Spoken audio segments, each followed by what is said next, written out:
Chairs No Waiting, episode number 623, Hello Doll.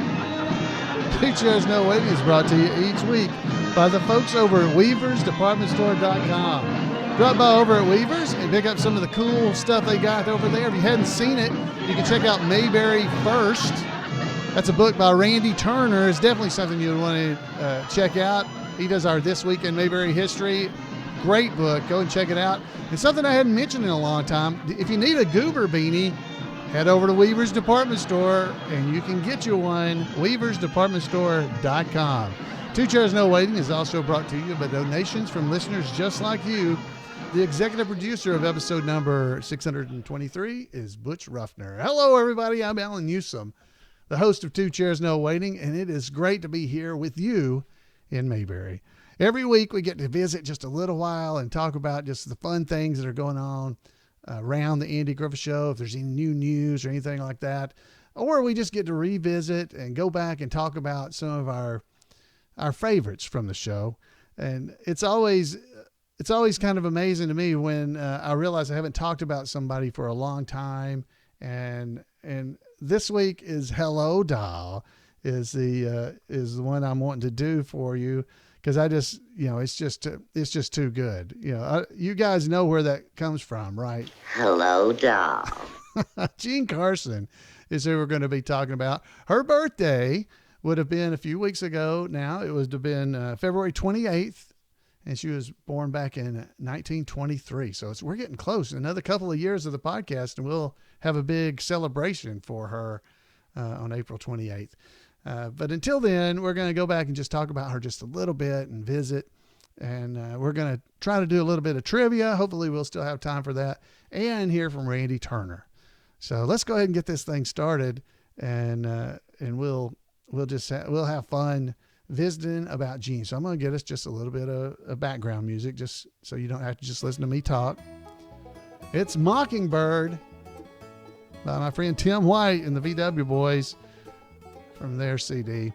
So I'm going to turn that down just a little. So we're going to be hearing from, this is from an article on MeTV is where this came from. And it's called 10 Things You Never Knew About the Fun Girls of the Andy Griffith Show. And mostly they're about Jean, but they're also about Joyce Jameson, who is also one of the fun girls. So we're going to go through that, and maybe I can hit up another article as well. And it'll definitely be in our show notes. It's called Andy's Fun Girl is Back in Town. It's from 1998. So hopefully we can do a little of both. But let's see.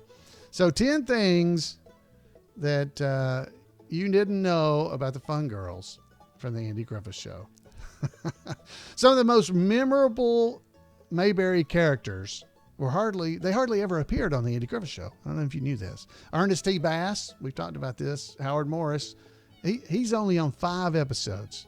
The same goes for Leon, Clint Howard, you know who Leon is. No thanks, Leon. Trying to give us his sandwich. He's only on there 6 times.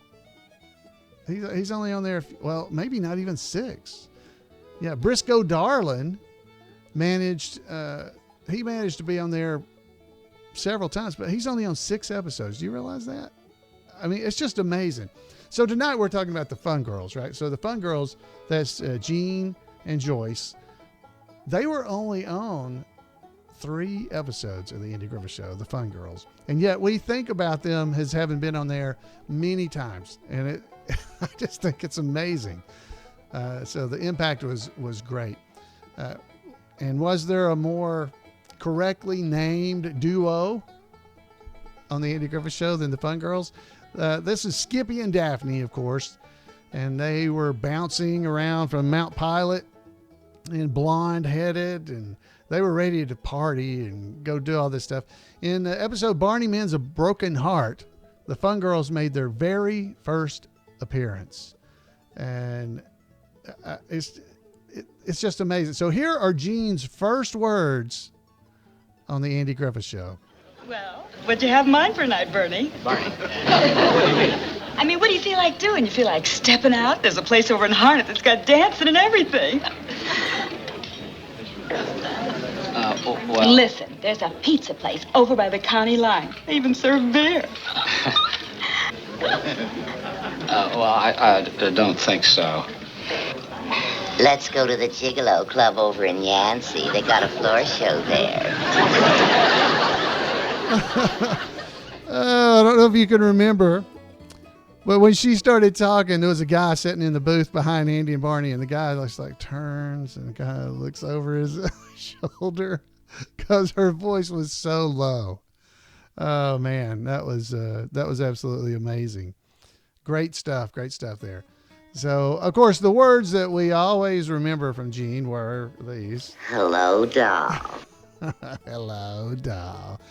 Now, again, they were only on 3 episodes, and that was in Barney Mends' A Broken Heart was the first appearance of the Fun Girls, and Daphne, she suggested they go to the Gigolo Club in Yancey. Oh my gosh, can't you just picture Aunt Bee just clutching at her pearls if she heard something like that?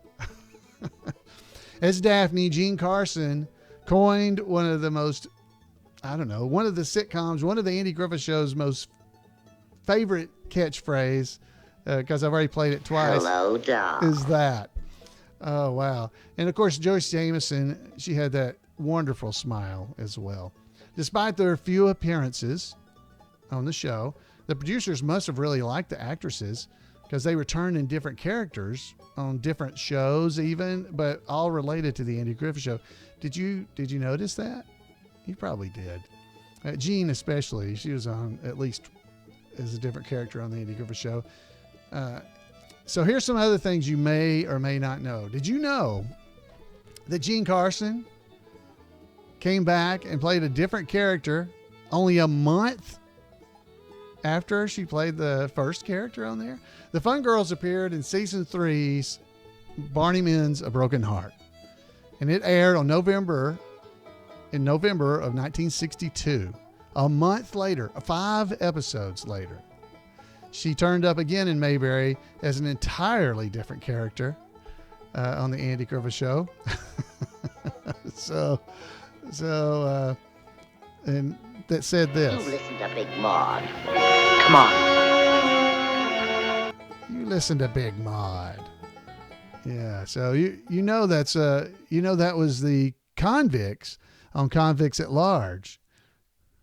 You listen to Big Maud. Come on. So there she is. She was Jaylene Naomi Connors, the convicted husband beater in the episode Convicts at Large. O'Malley? Charlie! You shouldn't call a rich man by his first name. The bigger they are, the nicer they are. Hey, Chuck! It's me, Barney 5. They're not looking for us. Well, we do. Just leave it to me. I'll handle it. Get over there against the wall out of sight. I hope she knows what she's doing. Don't worry. Maud's a very clever woman. She'll think of something brilliant. Just watch. There's nobody here! Oh, so that was Naomi. She'll think of something. She's very smart. There's nobody here. So she was the convicted husband beater who tried to get Floyd, who we also heard in that little clip, to fight with her. And that's only 5 episodes after she played the Fun Girl. And honestly, I have to admit that I had watched those shows a lot of times before I realized that was the same lady, because she acted and looked so different in this episode. So anyway, fun things there. So they both played additional characters on shows like Gomer Pyle as well. And that continuity thing, they didn't worry about that. The spinoff Gomer Pyle USMC, it regularly featured crossover characters from the Andy Griffith Show, that were the character actors, I should say. Jameson and Carson both portrayed women in that universe. Joyce Jameson was Sergeant Carter's casino companion in an episode called Vacation in Las Vegas. And she makes a rare brunette appearance in an episode called The Return of Monroe. Her name is Natalie. And Jean Carson interacted with Sergeant Carter as the diner waitress named Shirley in an episode called Love Letters to Sarge.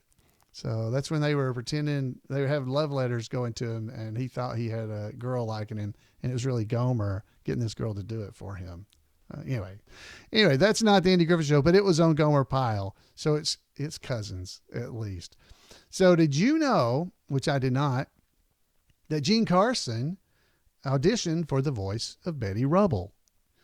Her raspy voice was her, career trademark, and no wonder she was considered for more than one of the most iconic gigs in history. Carson read for the role of Betty Rubble on the Flintstones, and she lost out to be Bernadette. I'm not sure I'm saying her name right, but she was Jed Clampett's sister, Pearl, on the Andy Griffith Show. But that's who ended up being Betty. Anyway, I didn't know that. And I also didn't know that Joyce Jameson, her partner in crime, she did voices and stuff on the Flintstones as well. She did a lot of credits for the Hanna-Barbera studio. So when you were listening to the cartoons, try to listen for them. I've heard Ernest T. Howard Morris is on there. I've definitely picked him out, and I've picked out Howard McNear, Floyd. He's on as well. So listen for Joyce Jameson and see if we can pick her out on some episodes, because she was on several. She also did some Scooby-Doo characters on the new Scooby-Doo and some of those shows as well. And Joyce Jameson, we've drifted from Jean a little bit, but Joyce, she was nothing like the character she played on the Andy Griffith Show or in many of the movies and things that she was in. Throughout her career, she was typecast as a ditzy blonde, when in truth, she was a UCLA graduate that was very smart and well-read. And in effect, there were two Joyce Jamesons, the real one and the character who her agent called the dummy. That's what Joyce Jameson one time said. In 1958 interview in the Pittsburgh Press, she explained that everyone expects me to be cast as dumb or a victimized blonde. After they interview me, I can just hear them say, "Hey, she's intelligent, but what can we do with that?" It's like, oh my goodness, that's terrible.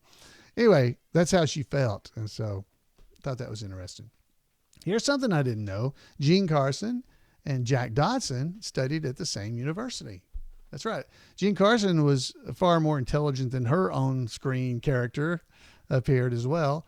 Like Don Knotts, she was born and raised in West Virginia and later studied drama at Carnegie Tech, which is now Carnegie Mellon, in Pittsburgh, the same alma mater as Jack Dodson, of course, Howard Sprague. Carnegie Drama Department also fed talents like Ted Danson, Stephen Bacco, a bunch of other people. Frank Gorshin, Jack Klugman, a bunch more that went on to be on television. All right, so did you know this? And you might have if you like classic TV like me, but Rod Serling from the Twilight Zone, he wrote an episode for Jean Carson. According to the definitive Andy Griffith Show reference by Dale Robinson and David Fernandez, which you can get at Weaver's, the classic episode of the Twilight Zone was written specifically for Jean Carson by Rod Serling.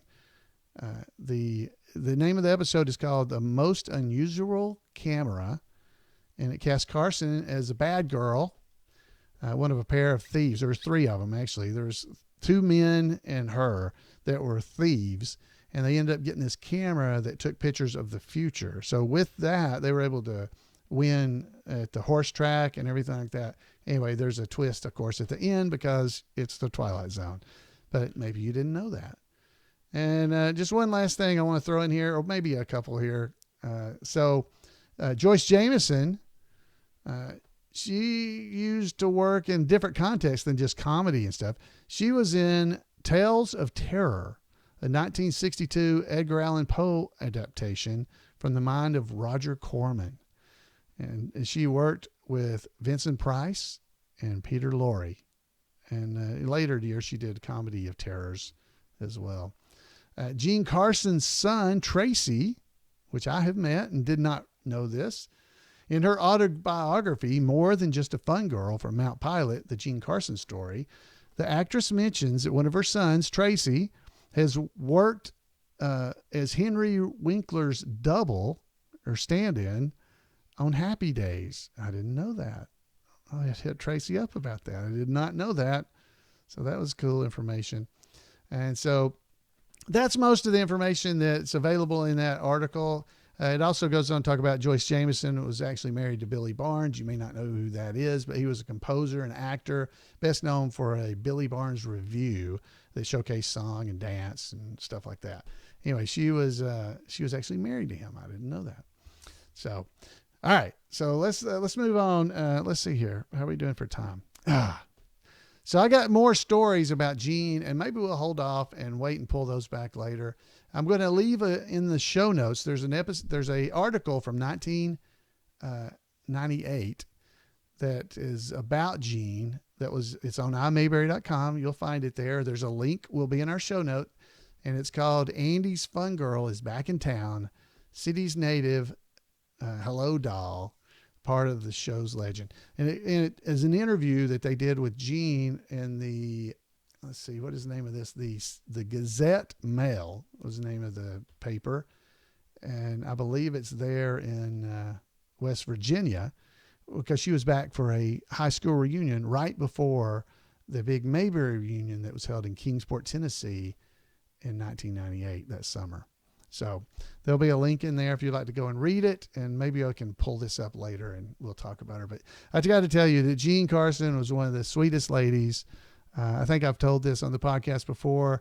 I haven't gotten too many phone calls from actors from the Andy Griffith Show, but she is definitely one that I did get, and it was impossible not to know who it was as soon as I answered the phone, because it was the very first thing she said was, "Hello, doll." And I went, "Hey, Gene, how are you doing?" Oh, it was just, it was great. So let's hear another little sound clip from her. All right, ma'am, let's see your driver's license. Hello, doll. Hiya, Bernie. We haven't seen you since the dance last year. When you didn't even take us home. Oh, man, can you believe they were only on 3 episodes? 3 episodes, and yet we watched them in reruns, so that's probably why. All right, so let's do a little bit of trivia, and then we'll hear from Randy. So these are 5 more maybe trivia questions that we might know. I'm not sure. So let's get a little trivia music playing for us in the background here, and go for it. There we go. So everybody's ready. There's 5 questions. So get ready. Who said... These are pretty easy. Says they're tough. Who said, "Sick as a dog, but having the time of my life"? Let's see. Who said, "Sick as a dog, but having the time of my life"?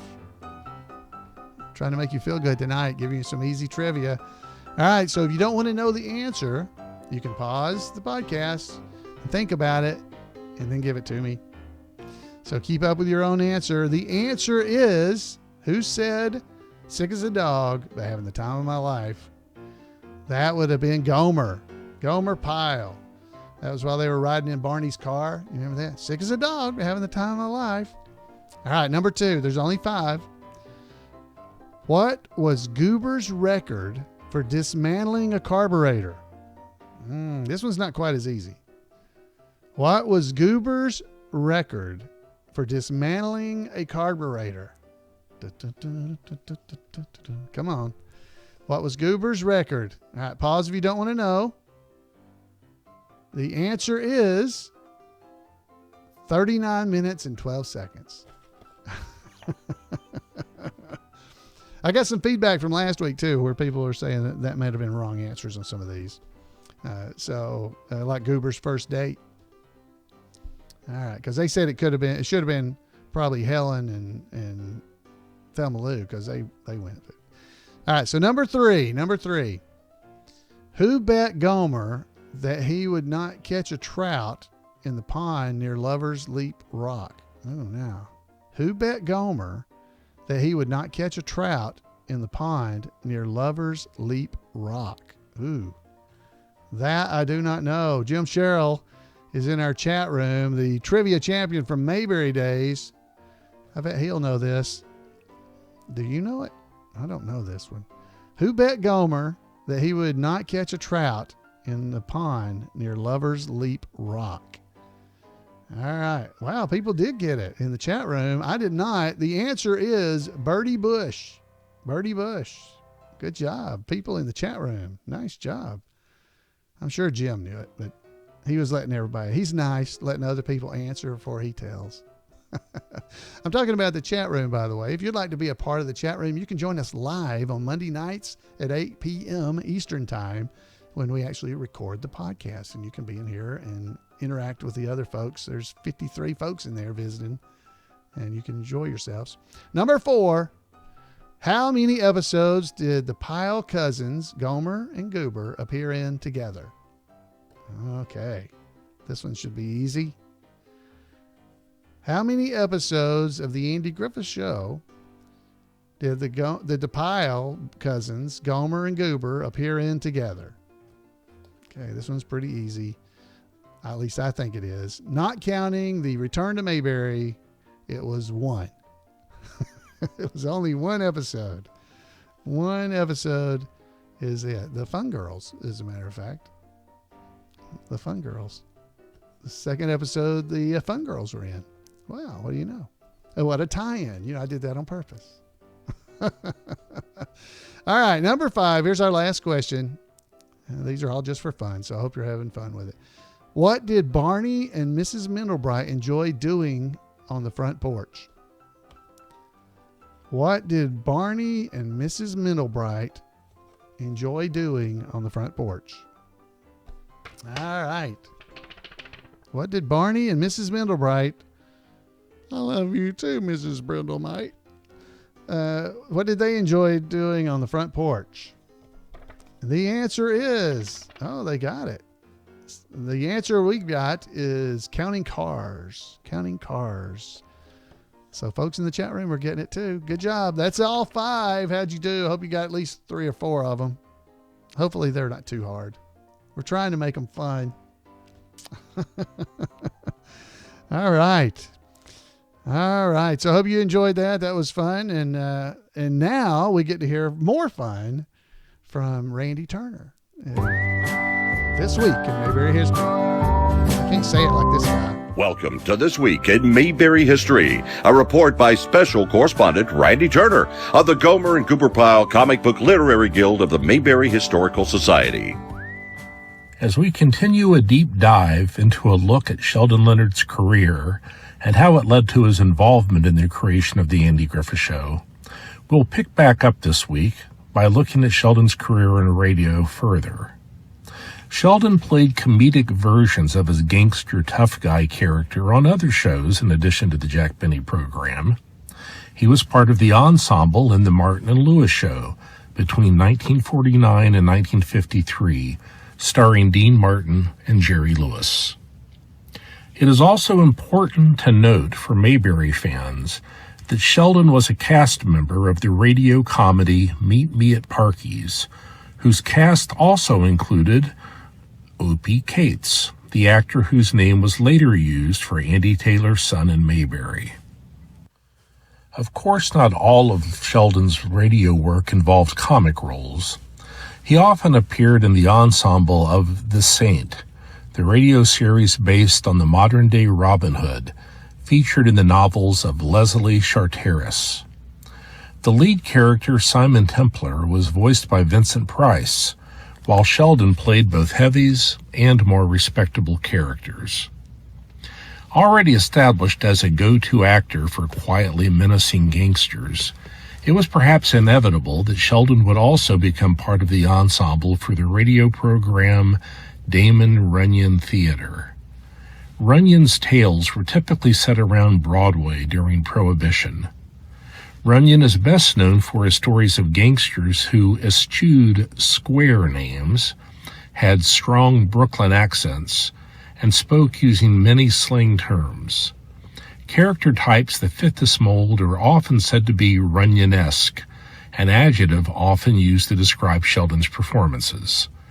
Sheldon's involvement in the radio series would not be his last with the world of Damon Runyon.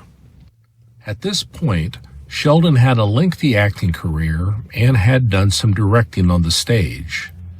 Soon after he began performing in radio, he also began writing scripts. He first submitted screenplays for films and sold 2 much to his surprise. Knowing that the radio half-hour anthology shows were in desperate need for scripts, he began writing for radio and discovered scripts were purchased as quickly as he could write them. With the increasing popularity of television beginning in the 1950s, Sheldon recognized it was likely this new entertainment form that would replace radio. He decided to concentrate on television, the medium in which he made his biggest impact, though he certainly still continued to sometimes work in radio and film. He made his television debut in 1951 as Silky Thompson in the George Burns and Gracie Allen Show, which also became his first recurring role when he reprised the character the following year. In the early 50s, he also appeared in series such as I Love Lucy, I Married Joan, and the anthology show General Electric Theater. He appeared in the TV version of the Jack Benny program, first as Tombstone Harry, and then later reprising his famous radio role as the Tout in several episodes. While Sheldon had begun concentrating on television, he still continued to work in film. He added another medium to his resume with his first work voicing an animated character. Released in 1952 and 1953, Sheldon voiced the lazy cat Dodsworth in 2 Merry Melodies cartoons for Warner Brothers. Sheldon first revisited the world of Damon Runyon when he played Lefty in the 1952 film comedy Stop, You're Killing Me, which was based on a Runyon play.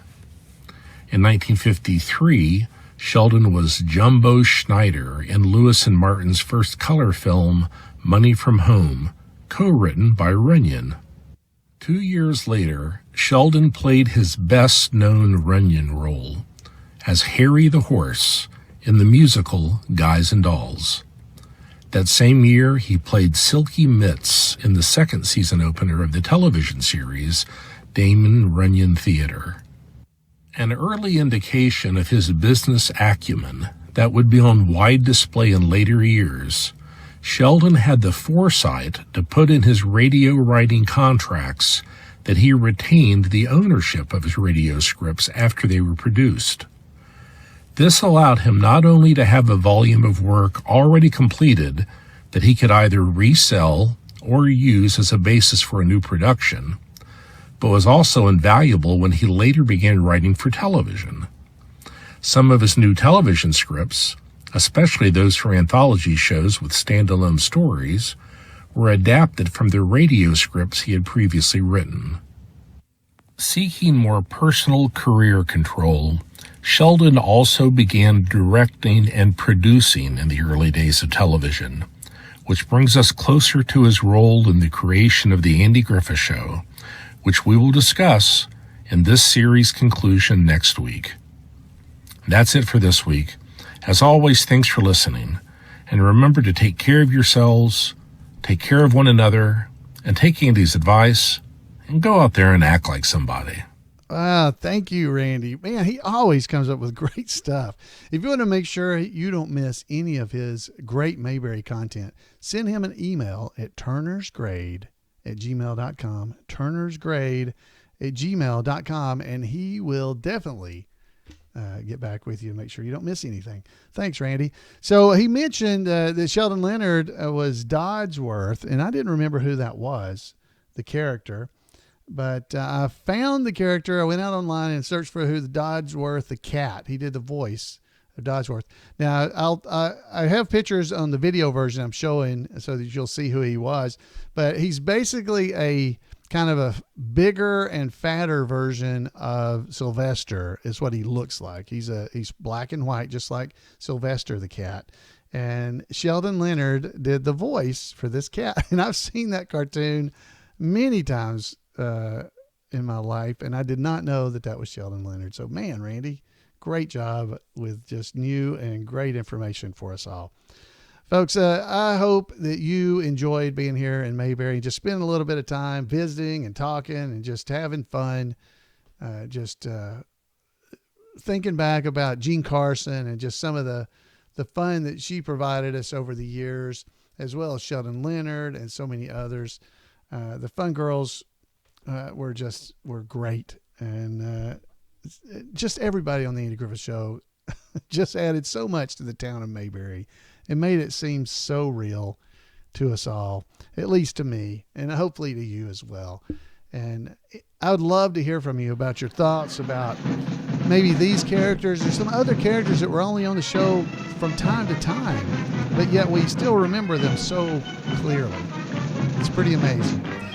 I'd love to hear from you. You can give me a call at 888-684-8415, or you can email me at floyd@imayberry.com. I'd love to hear from you. Head over to twocairsnowaiting.com for that information if you've forgotten, and all that information is there. If you're watching on the video, please feel free to like the show. That would be great. And I want to thank all the patrons at Patreon that help support the show as well. Thank you for being there with us tonight and with me. And we'll see you next time right here on Two Chairs. Good night, everybody.